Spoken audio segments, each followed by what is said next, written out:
Hi Craig, great session today. Just to recap on the points that we covered.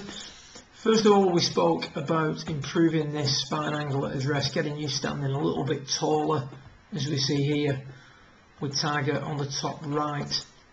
In order to do that, what we first must do is grip a little bit more up the club. We're gripping way down at the bottom of the grip. Really what we want to be doing is gripping just a little bit higher up, maybe an inch or two down from the top of the grip, so that the right hand sits just above where it says Titleist on your golf grip.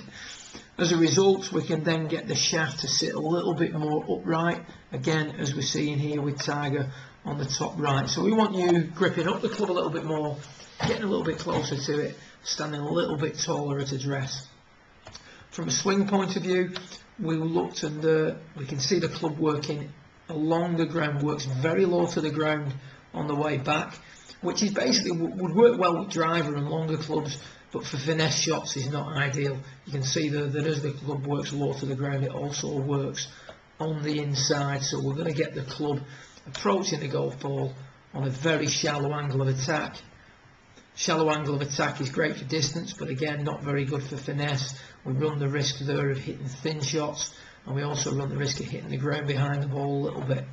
If we compare that to what we're seeing here with Tiger, we're going to see a golf club that gets elevated much earlier. You can see there that the club head gets high early in the swing, and as a result works less on the inside. From that position he can hit down with a descending blow, resulting in a little bit more spin on the golf ball, and obviously eliminating the tendency to hit the ground behind the ball.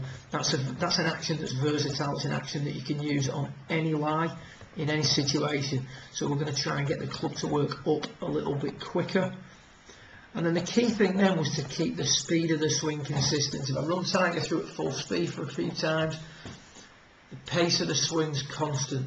There's no change of speed, no hit at the bottom.